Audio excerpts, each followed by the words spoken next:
Thank you for joining our Work Plus Live session, an opportunity to hear from and interact with the 2021 Best Places to Work. My name is Rinka Lavrencic and I'm the CEO of Work Plus, and I will be your host for today's session. Before I begin, I would like us all to take a moment and acknowledge the traditional owners of the lands we find ourselves on today. I'm currently located in Sydney, and I would like to acknowledge the Gadigal people of the Eora Nation. I also acknowledge the traditional custodians of the lands on which each of you are living, working and learning from today. As we share our knowledge, may we also respect their elders, past, present and emerging. Now, with Work Plus Live, we are trying something new. Instead of having our annual conference in October, we are having bite-sized chunks every month talking about different topics. And as always, we are incredibly fortunate to have members of the Best Workplaces community join us today and share their knowledge. They all, share in our mission to create better workplaces and are keen not only to learn from each other, but share their experiences as well.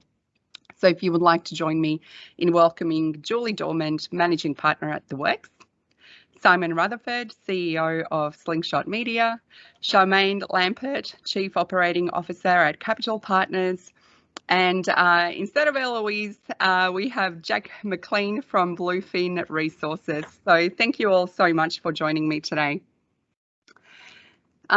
Reward and recognition is a topic we chose for this month, and reward and recognition is something that, took a bit of a backseat over the last 2 years while organisations were focusing on other aspects of just surviving and getting through COVID and making sure that our employees were happy and healthy.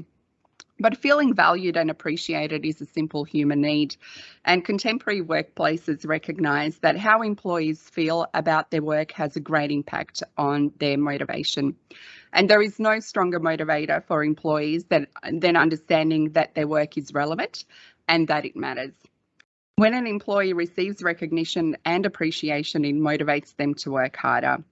And high-performing reward and recognition programs are present in work environments where there is an appropriate level of acknowledgement and appreciation for an employee's effort, and a workplace that supports the organisation's goals and values. So a lack of recognition at work is amongst the top reasons why employees are looking for new jobs. And, we have to be realistic about the fact that there is a great reshuffle happening in our market. It's not just happening elsewhere. And organisations do need to start thinking about reintroducing reward and recognition programs and accelerating those programs in order to make sure that their top talent feels valued and appreciated, and that they are going to stay at the organisation.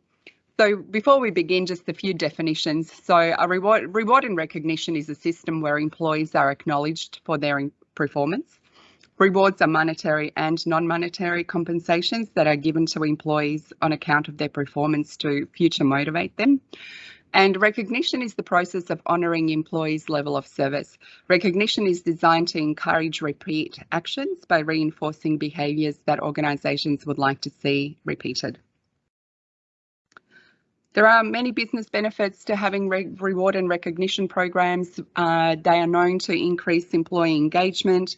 Recognition is a strong contributor to employee engagement, as recognition it reinforces an employee's effort and recognises their effort in contributing to the organisation's success.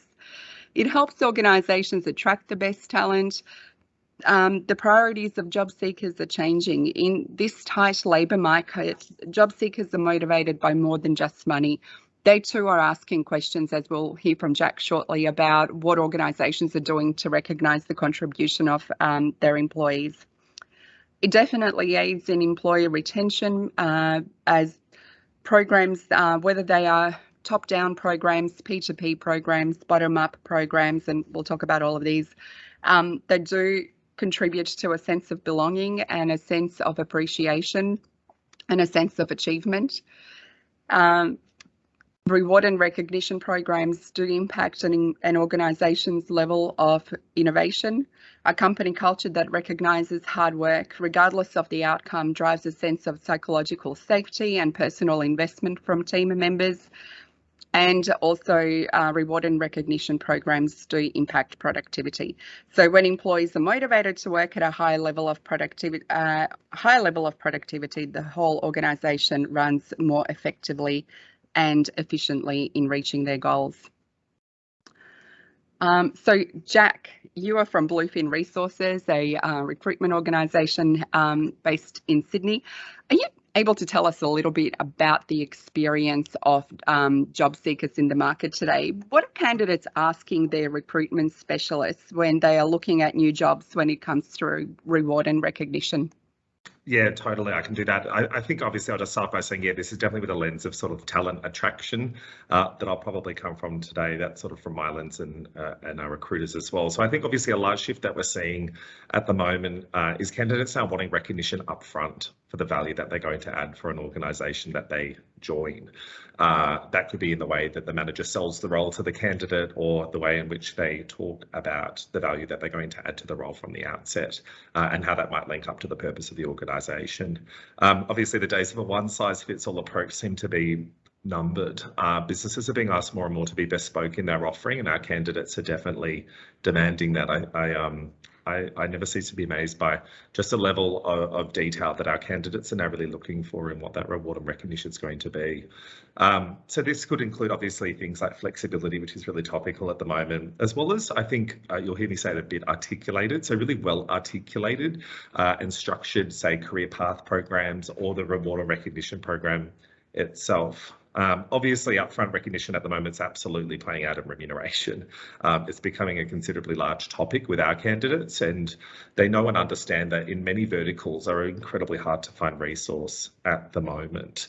So that's not to say that they're looking for more money, but they're really looking to understand how they're remunerated as well, which is just as important. So an example might be, so at Bluefin in our sales team, we actually mandate promotions based on performance and living our values. So that means that if you perform at certain levels for a period of time, we promote you from, say, an account manager to a senior account manager if you've lived our values as well. So our people, when we interview them and meet, they really love our objective approach to their career path. They can really see what the next steps are, and they can see how they're going to be rewarded and recognised in their career for performing well at Bluefin from the outset. That's presented to them the day that they meet us. So that's probably a bit of an insight on what candidates are seeing at the moment and what they're saying to our people as well. And have you noticed a change in candidates' questions about, do they ask questions around, do these prospective employers show a culture of reward and recognition in their organisation? Yeah, absolutely, particularly in certain industries where roles are quite similar between businesses, say the banking industry, for instance. So obviously the term "what's in it for me" is certainly more present than ever, and I definitely think people want a culture of recognition, but perhaps maybe for different reasons. So people need an absolutely compelling and holistic reason to join a business, not just the title, not just the remuneration. It's certainly something that's quite holistic. I'm sure people will agree that we can't all be in a position to pay best in market while offering endless perks, benefits and rewards and remuneration programs. But I think if people can see it as a holistic and well articulated and compelling offer, you're in a far better position to attract and retain great talent. At Bluefin, for instance, we've done a lot of work on creating a simple but effective rewards and recognition program, which really allows both managers and peers to acknowledge one another on a monthly basis beyond all the other things that we do. They do that based on things that they might have gone above in their role, or for just living our values to the nth degree. So every year we actually ask our people about how they feel about our rewards and recognition program, and that insight is a real key decider in how we reward and recognise our people. So a good example of that would be around cost versus sentimentality, which I found is really insightful. When we asked our people recently how they felt, they actually found high value in spending time with our leadership team over high cost rewards. So our CEO and founder, James, often takes groups of our employees out on fishing trips as a reward, and they much prefer that over an expensive lunch. For our people, it's an experience and it's time with him, which they hold in really high regard. And I think it's a really good example of where and how people see the value of rewards and recognition. It doesn't just have to be about something high cost. It could be something that really adds a sentimental value to their experience in an organisation. Yeah, and that's a really great example because it does lead to bluefin values and goals you have in the organisation. And like you said, it's a far more compelling reason to join an organisation, which is a characteristic we know from the younger generation of employees, that they are looking for an organisation that's going to make them feel like they make a difference. Absolutely. I just will say there as well, I think, which I will talk about in a bit, but just being able to really articulate your purpose and how that role links to it is in and of itself a kind of a reward and recognition piece as well. So I think that's something to remember for those who I'm sure are dialing in here, might be stretched by budget restrictions, things like that. There are other things that you can do to really compel and articulate what you have to offer. Yeah. One last question for you. Have you noticed at Bluefin a change in the way that organisations are creating job advertisements to promote the position of reward and recognition? Yeah, absolutely. So we're definitely seeing a much higher drive in candidate-centric advertising. So as opposed to sort of just what the job entails, and we're certainly leaning in on that at Bluefin as well. So I suppose some examples of great ways you could think about this would be sort of, instead of just listing the responsibilities on your CCAD or LinkedIn post, you could list the areas of opportunities or influence, which speaks to recognising their empowerment in the role. You could also lead with meaning and purpose of the work as opposed to just the duties themselves. What value are you adding? What problems can you solve? How does that role link to the purpose of your organisation? Being able to articulate clear problems that need solving or goals and directions of the role. And then you can really articulate not the skills you need, but maybe the skills that you'll be able to hone and work on in the role as well. And I think all of these in a way maybe sort of speak to reward and recognition, because it ultimately probably ladders up to fulfillment in the role that they're doing. And that in itself is rewarding. And it actually links in nicely to last month's topic about diversity and inclusion and, using inclusive language in job advertisements as well. Thank you so much for your insights, Jack. All right.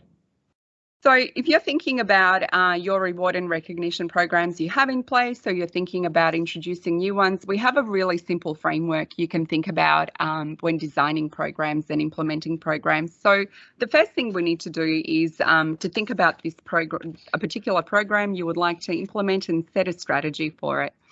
And developing a holistic reward and recognition strategy is crucial in ensuring that the programs are relatable, measurable, and that they do have a lasting impact.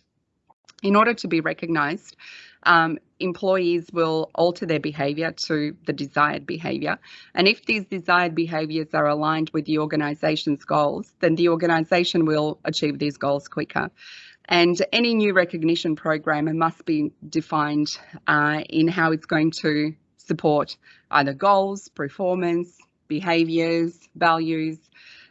Otherwise, the return on investment will be quite hard to measure. And the second step is to analyse your audience. And, this very much goes into the diversity and inclusion topic we had last month. One, we need to understand how employees like to be recognised. Do they like public recognition? Do they prefer private recognition?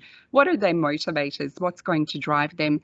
And also an understanding that the same reward and recognition program may not work in all parts of your organisation. Sales teams are very easy to reward and recognise based on their KPIs. They are very much aligned to the organisation's financial goals. But for other parts of your organisation, you also have to think about how reward and recognition programs will be applicable. When it comes to program design, we need to have a clear business case for the investment before the design begins. So it needs to be clear what the recognition aligns with business goals and what it's going to impact. Do we need a financial budget for this particular program, whether to design it, to launch it, to implement it, to maintain it?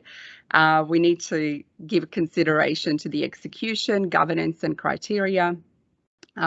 Decide who will be permitted to give this reward. Is it a P2P recognition program? Is it a top-down recognition program, a bottom-up recognition program? And also thinking about how we're going to measure it. So if we set out the strategy in step one clearly around what this particular reward or recognition program is designed to impact, the measurement will definitely be easier to see the impact, whether we want to see a change in a behaviour, whether we want to promote a particular program we have internally, or whether we want to impact a goal. So the types of reward and recognition programs also differ. So we have intrinsic and extrinsic rewards. And intrinsic rewards are psychological rewards that employees get from doing meaningful work and performing well. So you might think about how employees, for instance, would feel about a recognition wall in the organisation. It is something that recognises their good work. It is public, and it doesn't have a monetary reward associated with it. Extrinsic rewards are usually financial or tangible rewards given to employees, such as pay rises, bonuses, and benefits. We have to decide around who the reward and recognition can be distributed by. So top-down recognition programs. So recognition is traditionally given from a supervisor to the employee, or a manager, or anyone in a leadership role. And this is a great model for many reasons. So typically leaders are decision makers, so they are more than likely to give the recognition. And what's happened to my presentation? It's gone. So they are more than likely to give rewards, for instance, that have a monetary aspect associated with them. We might have peer recognition. So if you think about, shout outs on Slack, or small monetary value rewards that employees can give to each other to support their colleagues, and also to share in the rewards. Just going to try, technology. We're still learning, aren't we?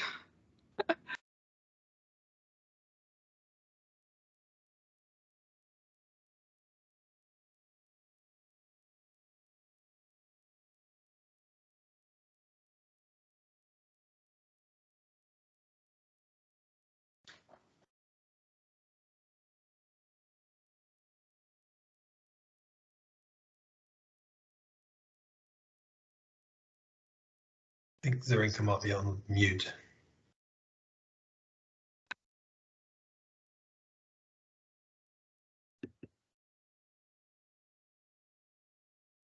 Oh, have I been on mute for a while? You have. Yeah. Oh, technology, we're still learning how to use it. So to give you a simple example of how you might have a look at these design elements for reward and recognition programs, I have 4 reward and recognition programs that are pretty common. So you might think about employee shout outs. They're an intrinsic reward because they are not monetarily attached. They are a positive reinforcement and give people a psychological boost in their work. They more than likely be a P2P and an informal program, and they're very much used to support values of an organisation. For instance, a value your organisation has, that you support a culture of pride and purpose, and a culture of recognising people's work. Some organisations have innovation awards, so these typically have a monetary reward associated with them and are given by management. They tend to be sometimes quarterly, sometimes annually, and they're used to implement a behavioural change. So to induce a culture where people do come forward with ideas on how to improve things. We have Employee of the Year awards as well. These tend to happen only once a year, so we call them a celebration, and they tend to be linked to a goal, or, as I mentioned, 360-degree feedback, which is a bottom-up approach, can be quite formal and influence performance. But to give you some examples of how these are implemented in organisations, we have 4 more speakers from Great Workplaces. And I'll start with Simon Rutherford, who's the CEO of Slingshot Media. So thank you, Simon, for joining us. Yeah, pleasure. So Simon, at Slingshot, you have a rich range of extrinsic and intrinsic rewards. Are you able to tell us a little bit about these programs and the positive impact they have had on your organisation? Yeah, sure. Look, I'll kind of tackle it in 2 parts. I'll talk to the extrinsic elements first. But I think broadly, I'll just say I'm going to talk about it, and I think the thing with it is it's changing, right? Particularly, it's changed like in the last 6 months, and so I think what we've got in place now may not necessarily be what we need in place in another 6 months' time. But I'll talk to what we've got in place now, and then maybe later in the conversation we can talk about some of the other areas we might need to think about. But I think our view has always been, if the company's doing well, then our people should be doing well also, right? So that's the heart of the mission of the business. And I think the best demonstration of our approach is just our approach to salary reviews. You know, many companies get sort of dragged kicking and screaming to that conversation, whereas we're a little bit more proactive about it. Now, obviously during COVID, you know, our industry in particular, but I'm sure all industries felt this, but we had, you know, people being forced to take annual leave, people being forced to reduce hours or reduce pay.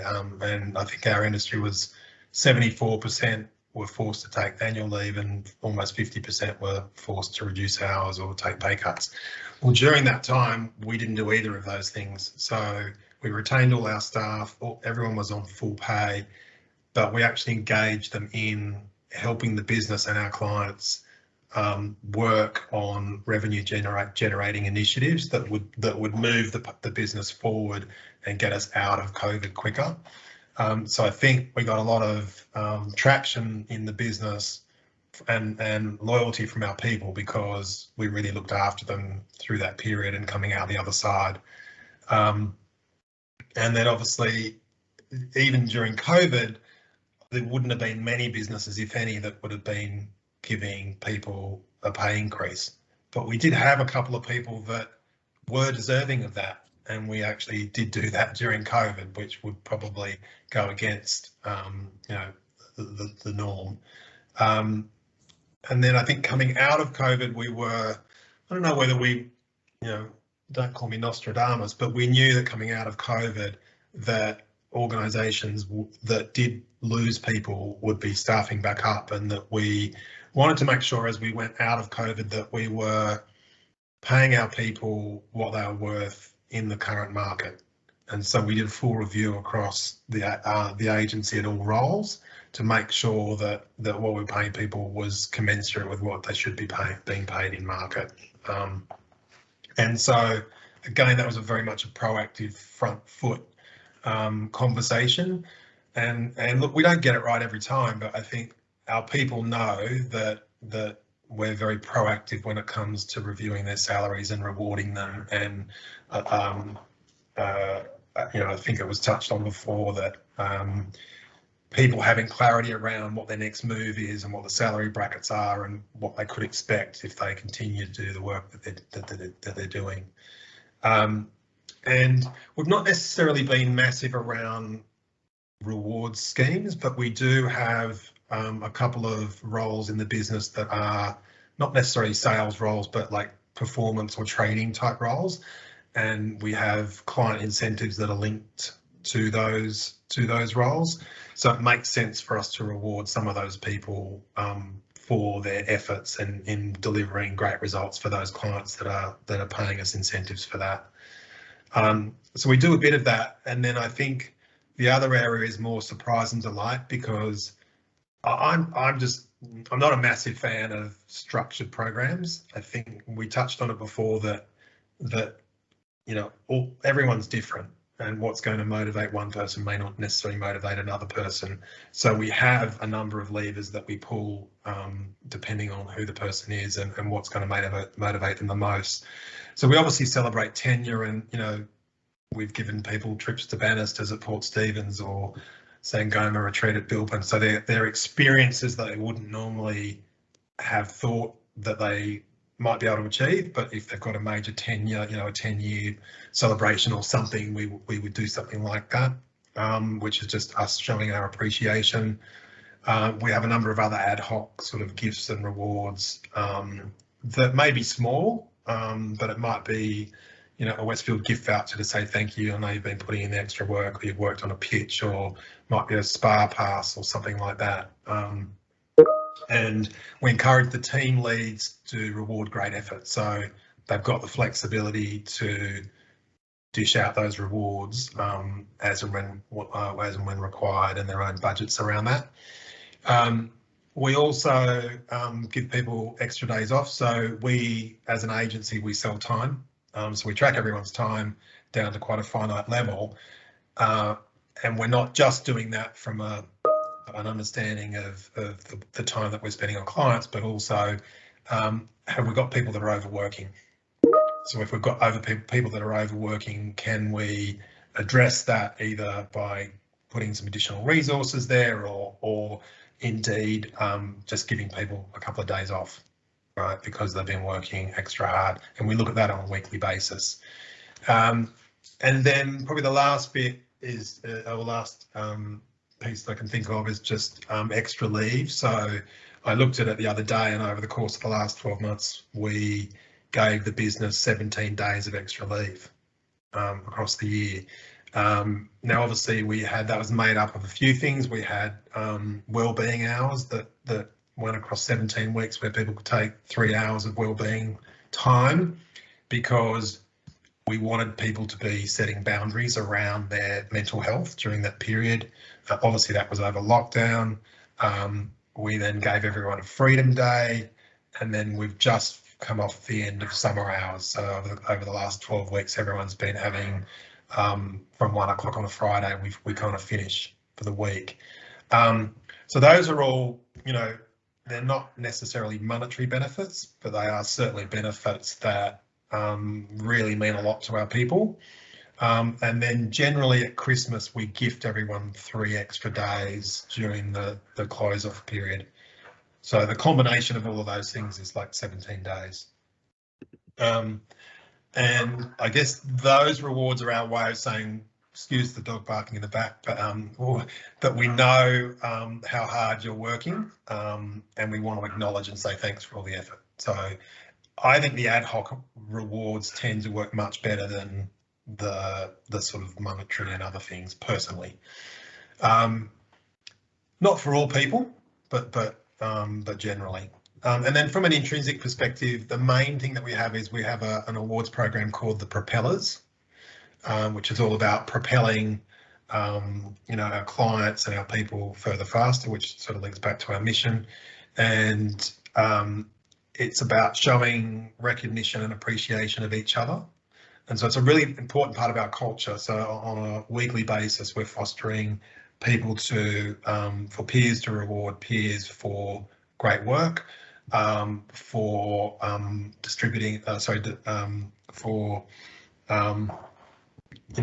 contributing to building the values of the business and showcasing those values. So all of the nominations link back to one of our 4 values, and just reinforces the values. And then we do that publicly in teams. And then we read those out every Monday in our kind of weekly team meeting. And then once a month, the team leads channel through who they think is deserving of the monthly Propeller winner, and then the directors pick a winner, and then they get a gift voucher. But it's probably less about the gift voucher, and it's more about the kudos of being nominated by your peers and then selected as the winner. But we find that it just really fosters a level of gratitude and appreciation in the business for each other. And some of the nominations, bring a tear to your eye. They really are quite heartfelt. So that's the main intrinsic one. But there are obviously other things that we touched on in terms of proactive development paths. Just in the last 4 weeks, I've been mentoring a team of 2 of the more junior staff on an awards program. So they get to spend, they've spent probably the best part of 8 hours to 10 hours with the CEO over the last month, working on that project.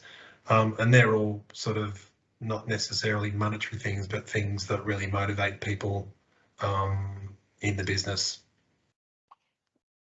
That's a Really a great array of programs you have there. And as you mentioned, P2P recognition and the informal programs are so important in recognising things that happen on the spot, and a great motivator, especially over the last 2 years that we have had, as well as flexibility. It is so appreciated by everyone at the moment.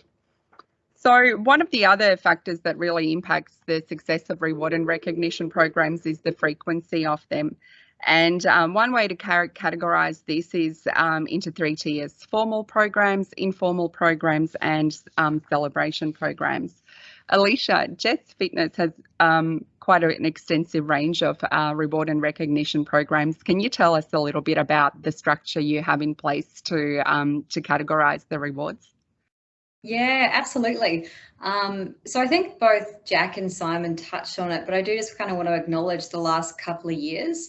I know for us as an organisation working in the fitness industry, we've definitely been in survival mode, and therefore, you know, our focus in terms of being proactively driving rewards and recognition hasn't always been at the forefront of mind, right? So a lot of the stuff and initiatives that I'll talk through in terms of how we, you know, categorize the informal, the formal, and the celebration components of what we do here are really those non-monetary things. And I just want to sort of share that because I think it's important to understand that in order for a reward or recognition program to be valued, it doesn't necessarily have to be monetary. And I think it was Simon who just mentioned before, you know, I would certainly attest to this, is that the value that the team get from having non-monetary based incentives and rewards is almost, if not more important for them than what monetary is, because it's a sort of a broader celebratory piece. It connects with culture, it connects with values, and it just goes far more broader than what a salary can ever do, right? And one of the areas I guess that Jets does exceptionally well is really our sort of a strategy and approach to rewards and recognition, and the execution of that across all levels. And this approach has really been guided by Elaine. So Elaine is our CEO, and who I work incredibly closely with, and often sort of refer to her as a culture queen. And so when it comes to rewards and recognizing people, everything we do, it always aligns with our values and the behavior that we want to sort of promote within the organization. So in terms of some of the formal ways that we do this, we have an annual gathering, which most people would call a conference. And really that's one of our biggest abilities to sort of celebrate our high achievers and really reach out to our business owner network. So as a sort of national gym franchise, we don't always have the ability to reward and recognize our business owners. And they are equally as important in terms of our stakeholder engagement of who we are supporting as our team here, right? So we have a sort of formal celebratory piece to recognise our business owners. They get a formal announcement from Elaine, our CEO. They get a written piece, a letter, and they get a sort of Loveland Pack prize that goes out to them. And then I guess from a slightly more formal approach for our support office, we also have our national support office based here on the Sunshine Coast. Each month we have things, we have a team meet really, and what it's called is a ninjutsu. And the sole purpose of it is really to celebrate our people. So we have a sort of 5-minute introduction piece to sort of talk through business updates, what might be happening around the country. We have our national operations team on the call, so we connect virtually. So our team work remotely. We connect them up to us here. And we go through gift vouchers, we give out awards, we give out what we would call stars and spoons. And these are super low cost initiatives, right? So how it would work is that the leader would be given a gift voucher, and usually they're $30 Coles Myer vouchers or something like that. And there would be an announcement piece publicly to our team member who was receiving it to talk to what they had done that was consistent with deserving that. And it could be something as small as, you know, potentially they went out of their way to support another department. We also have what we call stars and spoons, as I mentioned, and really that's, again, a little star trophy that a person gets gifted in ninjutsu, and that sits on their desk for an entire month, and they're sort of known as the award winner for the star. One thing I do want to touch on as well, and I am mindful of time, so I won't take up too much of the time here, but I think when it comes to culture, it's often the small things that you can see and feel that make the most impact. And really, as part of a cultural revolution that our business went on over the past few years, has been developing initiatives that our business owners can easily adopt and that our entire support office can feel and see and connect with. So we developed a series of things like Jet Superstar cards, WOW pins, service recognition pins, as well as recognizing when you get your birthday, right? So we gift our team their birthday off. We also have, similar to Simon, I guess, in terms of time off vouchers. So they're all sort of smaller pieces that we do. The key for us in terms of how successful they've been is that they have to be delivered consistently. So if, you know, in order for anything to be successful when it comes to rewards and recognition, the team have to have an understanding that it will be delivered consistently, right? Another area, just to sort of touch on celebration, which is, you know, sort of the second part of that question there. I think one area, you know, that's often overlooked is the sort of celebratory piece, because it's often sort of in the moment, it's unplanned, and it just kind of happens. I think one thing, yeah, certainly I work very closely with Elaine on is that, and her vision is sometimes you just need to throw a party.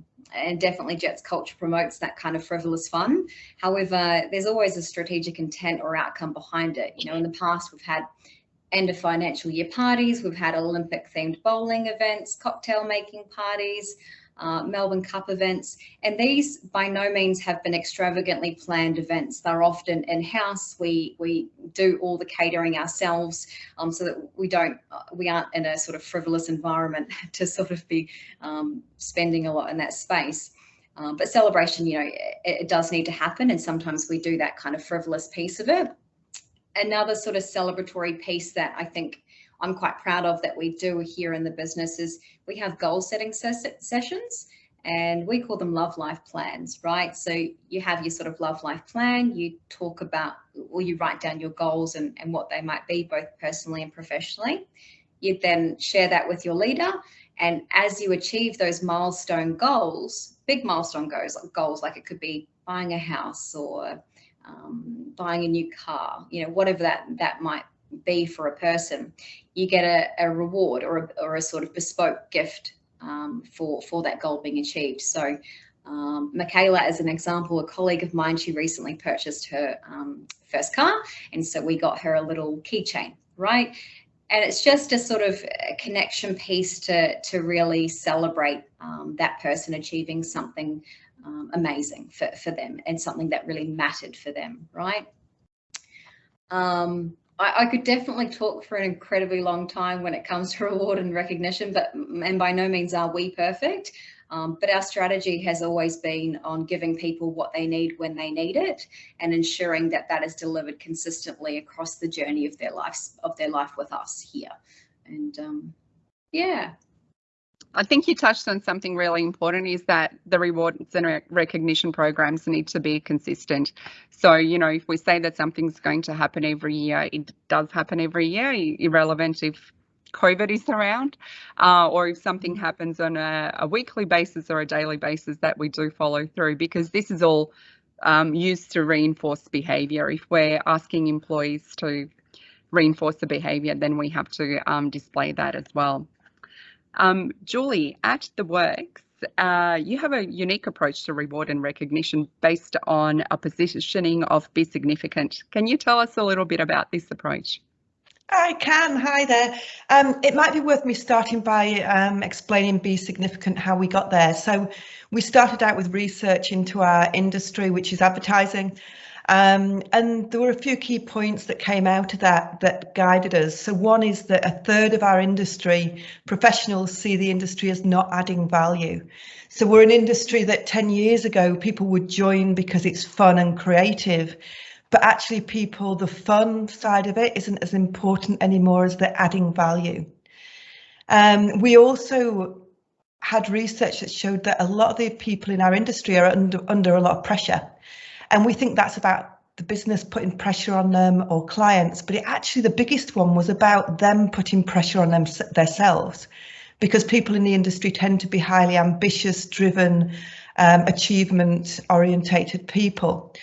And so what we realised through this is that actually what people are looking at in the place they work is they're looking for a role that gives them meaning and allows them to do something significant in their time in that business. So we had that as one part of it. And the other part is actually realising that the world's changed and the boundaries between the work me and the home me is now much closer. And there's some research by Qualtrics that's a little bit scary that said at the moment over half of the people are feeling more stressed, anxious, exhausted, sad and irritable. Over half of the people. That's not just our industry, that's half of the people who work for you. So if you look at that and go, well, that might not be caused by work, it might be caused by something personal. It doesn't matter which, because if someone's feeling irritable, sad, stressed and anxious, whether that's come from home or work, they're not going to be able to be significant and do the best job and be high performing. So we looked at that as well and said, well, we've got to realise that actually that recognition is recognising the whole self of a person and how to get the best out of them. So our people strategy under Be Significant is about recognising how do we help them be significant and actually recognise making them and helping them be the best they can be. So there's two streams to it. I think there's the stream of benefits for the employee and their wider family to help them be the best you. And we say wider family being your care set.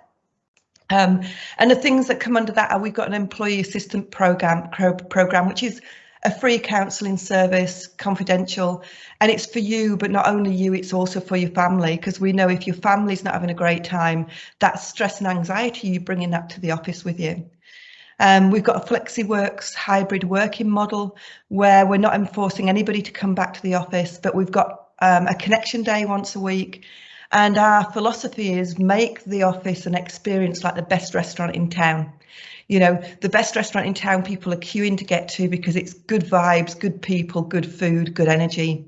So if we create that, it's going to recognise that they will want to come and connect because it's adding to their world. We've got something called Reunited, which acknowledges, again, to help you be the best you want to see your family. We've got a lot of people who live overseas. So what we're doing here is saying if you go on holiday, you can extend 2 weeks of working anywhere in the world to allow you to have that extra time working overseas, to allow you to have more extended time with those that you love. And then the other part of this first stream is we've had some of our team become mental health certified. And again, the benefit to them of that is recognising that that is value in their life of all the people around them and understanding what mental health is and, you know, behaviours and triggers, and so they can take that into their world, but also it helps play a role in the business because they're checking in on the team, they're helping each other, they're there for each other. So that's the bit about helping understand that holistic, helping you with your world and be the best you. Then when it comes to being significant and meaningful work, we've created a few things, but two that stand out is we've launched something called the Significant Futures Collective. So this is where we've got a group of people in our business who want to be leaders in the future, want to learn about leading a business. So we've got them together to form a board, and that board challenges on our business plan. They help us create strategies together, problem solve, and really be the voice of the people on the ground, but actually learning those leadership skills whilst they do it. And then the second one is this understanding that we're in advertising, we can help solve big problems. So a group of great creative and strategic minds around the business have got together in something we call our Significant Initiative, which is choosing an initiative that could change the world in the way we live. So where's there a problem where it's hard for certain groups of people to exist? So this is a D&I, so some diverse groups may well struggle. You know, I know that there's been a lot of change of playgrounds for disabled kids. That's not the one we're going, but that sort of thing is where you go, what is a problem to solve? We've got together and found a solution for that problem, and we're about to take that to partners and find a partner to help get that live. So that's allowing us to use our skills that we have as an agency to make change in the world and allow our team to have that meaningful work. So it's moving all the time. I think we've got an average tenure of 3.7 years. and our industry is 1.7. So I think the continually researching, asking and changing in this reward and recognition space is really important to keep that high tenure. And it's important to be flexible, as you mentioned, and, you know, introducing new elements like being able to work 2 weeks from overseas so people can spend time with their family really reflects the environment that we are currently working in. That's right. Charmaine, at Capital Partners, you have a reward and recognition program designed to help team members sharing the benefit of the continued growth of the organisation together. Can you tell us a little bit about this program and how it has contributed to ensuring that a rewarding experience for your employees personally, professionally and financially as well? Absolutely. Firstly, just to start, I've absolutely loved hearing from all of your guests here today and all the different ideas the different firms have. And I think there's a really great common theme around this, is that the employee experience is actually very broad. So it isn't one size fits all, it is holistic. And the more personal you can be, and those personal acknowledgements and kudos, how important that actually is outside of monetary value as well. So to talk a bit about CREW. So CREW is our more formal program, and it's, again, not in isolation because it can't be. It needs to be holistic. So this is one of the initiatives that we have. So CREW for us stands for Create Revenue and Everyone Wins. So as a firm, we have a big focus on growth and growing the business. And the primary reason for that is the more that we can grow, the more opportunities we can create for the people that are within our environment. So our clients and also our team and their families and everyone in that ecosystem. So CREW works by, we aim for 10% growth on average for the last 20 years. That's sort of what we've been obtaining, 10% growth. So when we hit 10% growth, a certain percentage of our revenue goes into a pool, which we call CREW. So at 10% growth, 25% of our revenue automatically goes into a CREW pool in which everyone in the business has a share of and shares in. So whether you're very senior, whether you're very junior, whether you're very new, you have a portion of that pool to look forward to.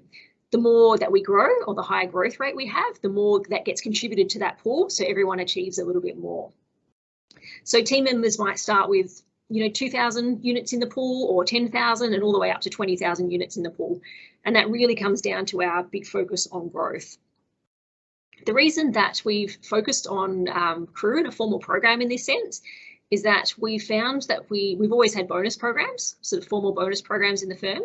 But we have found that linking individual effort, team achievement and company performance together is a really, really good mix. When people can see that actually what they do today has a direct impact over here and there's a reward associated with that, we find that that really promotes collaboration and also the growth mindset of wanting to continue to grow and learn and try different things.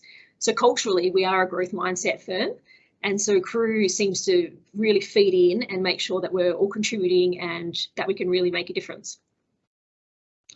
What's probably changed? So what we've seen as a result of this, as this is only the second year that we've had it in place, is from a personal perspective, the more that we grow, the more purpose we have in our work. So the more opportunities we have for career growth, for learning, for development, and being able to see that our direct impact, no matter what our role is, actually can contribute to that. So some of our roles might be client facing, some of them aren't client facing, but we encourage everyone to bring their genius to contributing to that outcome. And revenue is really visible. It's very transparent. We can absolutely say, this is how we're tracking and this is where we're at and we're on track, or, the phone calls that we make today directly contribute to the revenue that we generate. So everyone in the business can see that link, I guess. And we encourage them to bring their genius and to celebrate it. So we have a CREW channel that we use on Teams, so very similar to Slack. And every day there's things that go on there. We've done this awesome work for this client, or we've just spoken to this person. We've been able to bring some more efficiency into the business by doing X, Y, Z. And all of that contributes back to the growth of our firm. So we think about CREW as an addition to remuneration. So it's not a percentage of remuneration. It's not sort of part of the package. It is in addition to that. So we look at to make sure people's remuneration is very much a hygiene factor. It is at the top possible benchmark that we can afford to pay at. And then CREW is sort of the cherry on top for doing really awesome work and doing it as a team and doing it together. And so that kind of brings a lot of fun into it and a lot of celebration. That's great. And it's such a great idea to have it as a channel on Teams, because it keeps it visible for the whole organisation, and everyone can see how everyone's actually playing a part in bringing those goals to life and also contributing in reward and recognition. Well, reward and recognition is such a huge topic, so it's absolutely no surprise that we have gone over time with this webinar. And I would like to thank you all so much for your time and contributing to this big topic. I really appreciate you taking the time out of the day to share your knowledge and to help us all learn from each other. So thank you so much. Just a reminder, we have another topic next month, which will be talent development at the best. So please do register for that website and join us then. Hope to see you all there. Thank you again.